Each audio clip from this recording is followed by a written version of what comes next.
Hola amigas, amigos, saludos. Nos faltan productos para no creyentes. Comentábamos en el video anterior a partir de aquella imagen de Carlos Luna tomada de la mercadotecnia. Esas empresas que no tienen más que una línea de productos y por eso no llegan a más gente y tienen que estudiar qué hace.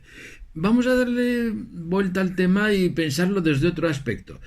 Necesitamos productos para no creyentes porque es que hay cada vez más no creyentes. Vamos a tomarlo la palabra sin mucho rigor. Quiero decir, las estadísticas religiosas en las sociedades están a la baja continuamente.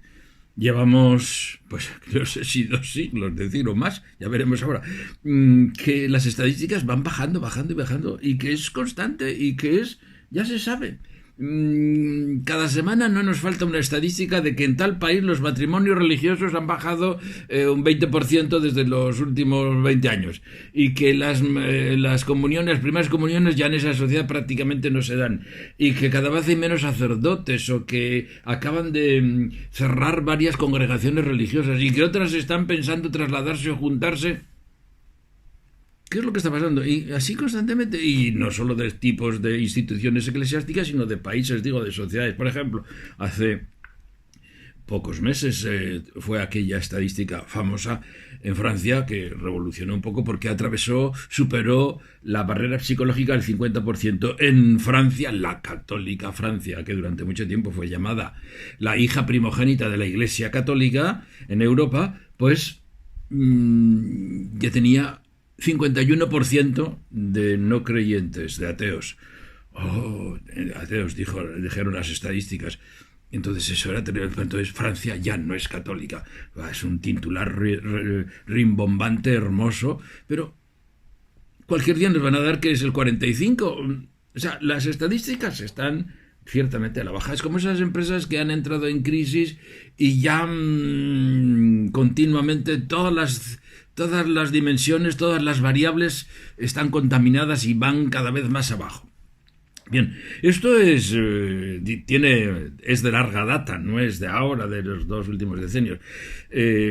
Roger Lenaers, en su artículo último publicado en Koinonia, sobre que el cristianismo y el ateísmo tienen que convivir y tienen que entenderse, porque están llamados a entenderse y porque se pueden entender, y porque se deben complementar, pero bueno, eso lo trataremos en otro momento. Roger Lenaers escribía, y esto dice que hasta 1750, a mitad del siglo XVIII, pues hace bien poco, ¿no? Menos de 2 siglos. Menos de 3 siglos.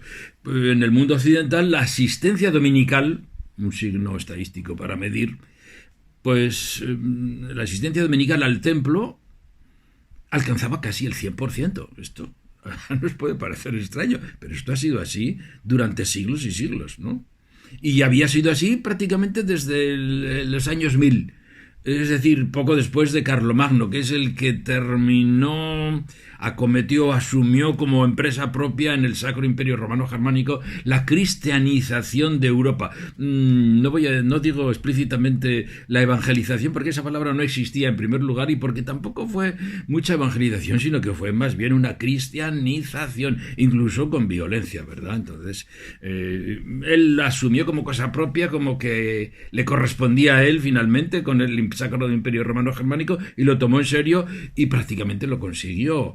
El 100% no existe, ¿verdad?, en estas cosas, pero prácticamente el 100%. O sea, la sociedad entera el domingo colapsaba, y en los pueblos pequeños todo el mundo tenía que ir a misa y no había forma más que por causa mayor, ¿no? Y además la Iglesia lo dijo por aquello de que el primer precepto de los 5 preceptos que impone la Iglesia, el primero es ir a misa los domingos y fiestas de guardar, y dejar de ir era pecado mortal.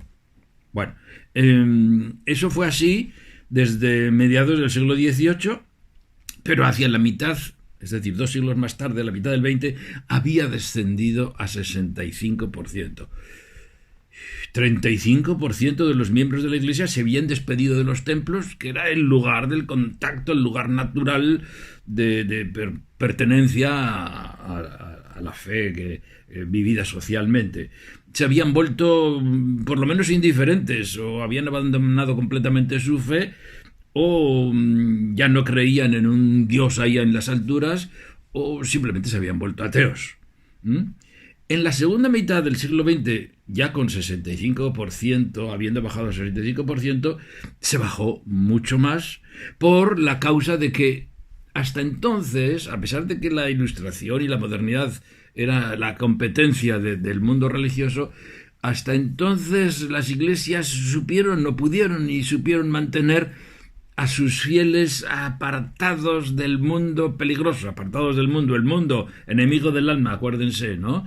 Entonces, con los sindicatos católicos, con los partidos cristianos, con los medios de comunicación cristianos, con el periódico cristiano y con la asistencia a la parroquia, mi gente no se contaminaba con esas teorías y eso creaba dos mundos, sociedades divididas en dos mundos culturales medio antagónicos, y así se mantenían. Pero con el boom de los medios de comunicación social en el siglo XX, pues ya era imposible poner puertas al campo y la comunicación, las ideas, las nuevas ideas, los nuevos enfoques, las nuevas cosmovisiones llegaron a todo el mundo y no hay forma de mantener a tus fieles apartados. Y es en ese momento en que la Iglesia llegó a números prácticamente de una cifra, de un dígito, como se dice, en porcentaje, de los que van a los templos.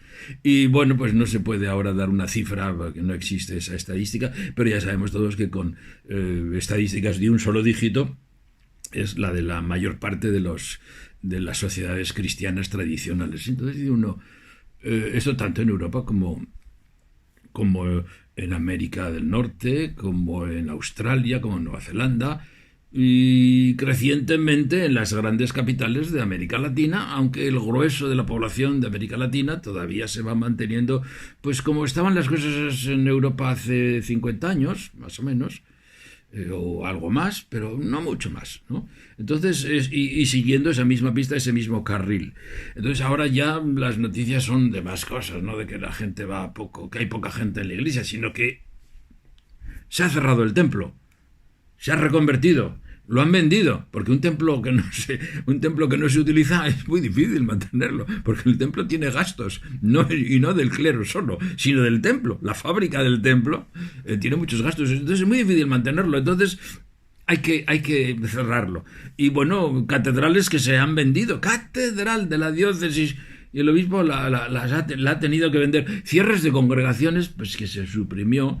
A veces se camufla, bueno, de hecho resulta camuflado el cierre con una fusión. Bueno, pues nos hemos juntado 3 congregaciones en una. O sin juntar las congregaciones hemos hecho esta casa para estar, y estamos 20 congregaciones aquí. Es una nueva experiencia, una comunidad intercongregacional. ¡Qué bien! Ya, estuvo muy bien. Sí, pero significa eso. Es una forma de morir juntos, ¿no? Como el paso de cebra, según el chiste.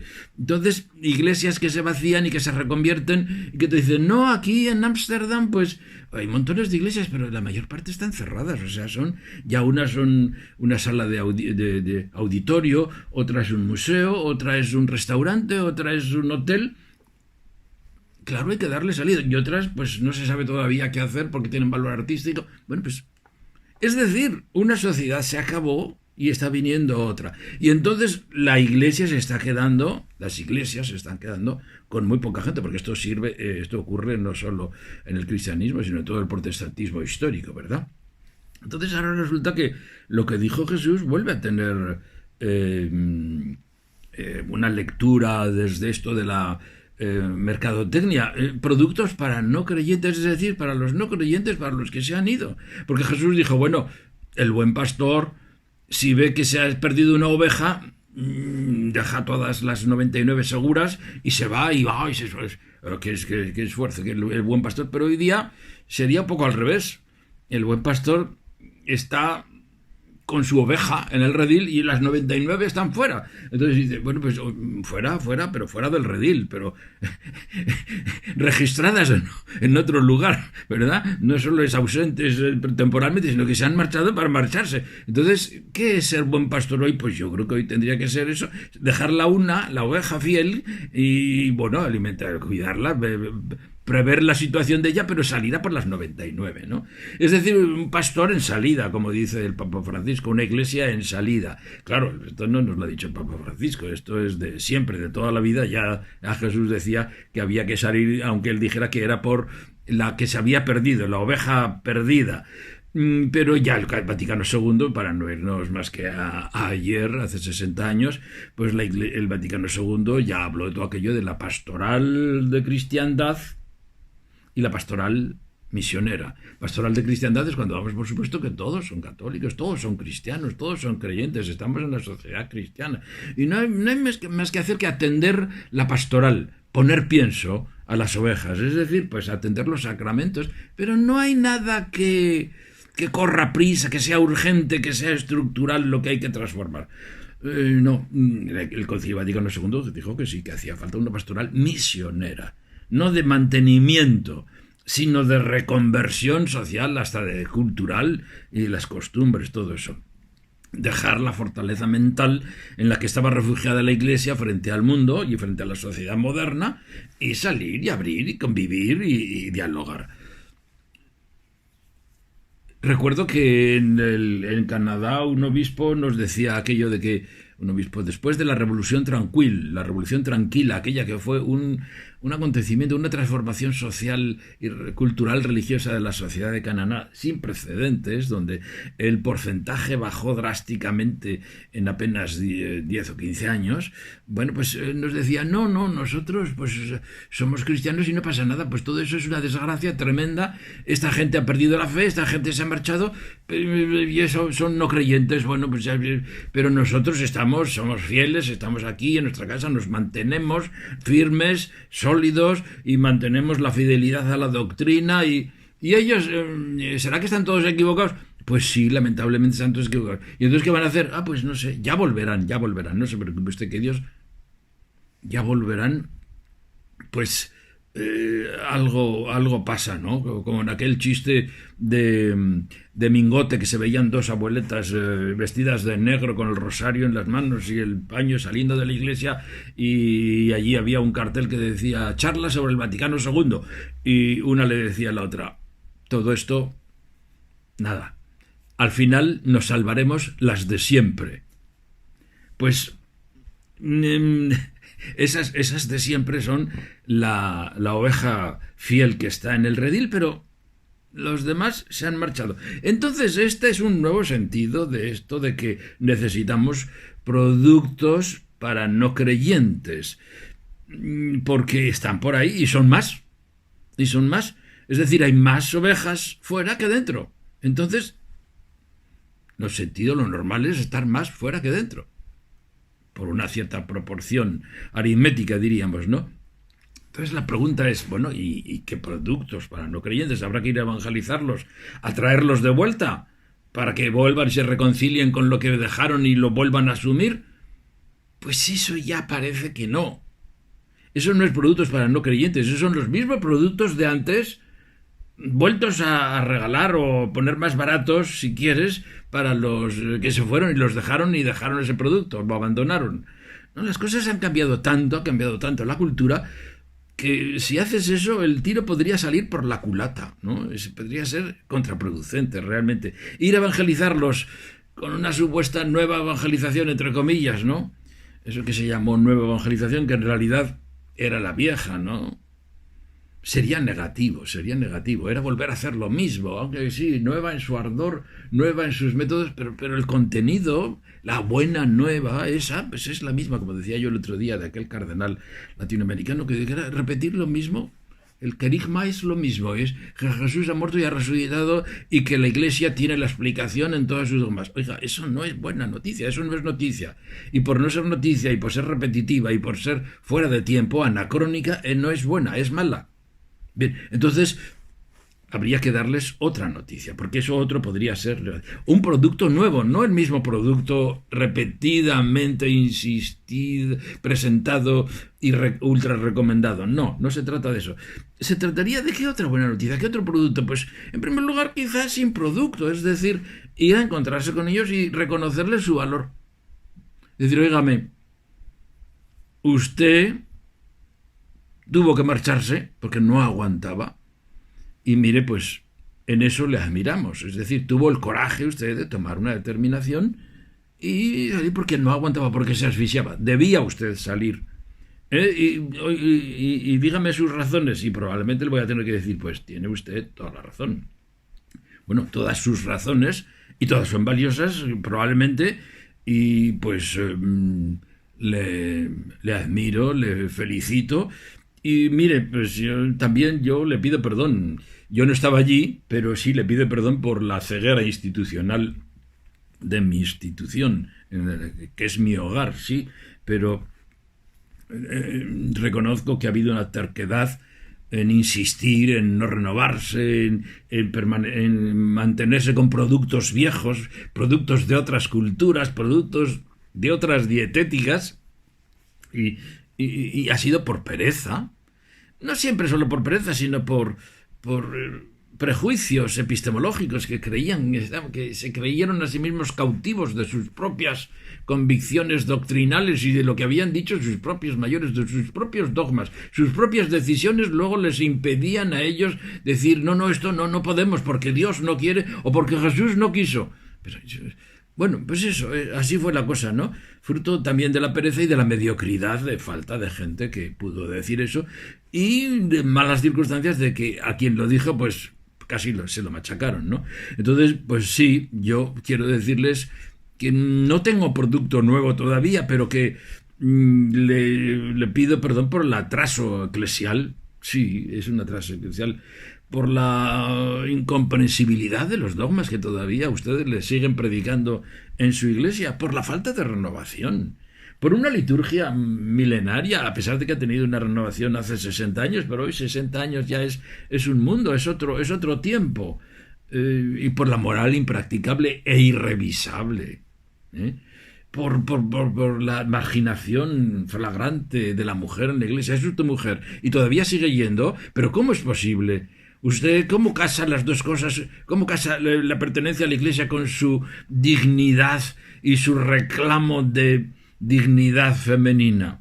Bueno, eso vale también para los hombres. No hace falta ser mujer para reivindicar la dignidad femenina, ¿verdad? Y pues entonces, después de hacer eso, decir, oiga, pues mire, he pensado y estamos elaborando un nuevo producto para no creyentes, para gente como usted, ¿no? En el departamento de I+D+I, investigación, más desarrollo, más innovación de nuestra comunidad humana eclesial, estamos desarrollando nuevos productos, ¿verdad?, acordes con los tiempos y tomando la propia esencia que se pueda salvar, que a lo mejor no es una esencia, cuidado, a lo mejor es un espíritu o un, qué sé yo, un sentido, pero esencias en el sentido aristotélico a lo mejor hay que suprimirlas. Y vamos a darles un producto nuevo. O sea, no solo es un producto para los no creyentes, quiero decir, para los 99 que están fuera, en ese sentido es para los no creyentes, sino que también es el mismo producto, aunque al margen de a quién se lo das, en el mismo producto es para no creyentes. Bueno, eso es muy interesante, pero lo vamos a hablar la vez próxima. ¿Qué sería un producto que realmente él, como tal, incluye esencialmente el no creer? O sea, no es para creer. Bueno, lo podemos la próxima vez. Chao, gracias, adiós.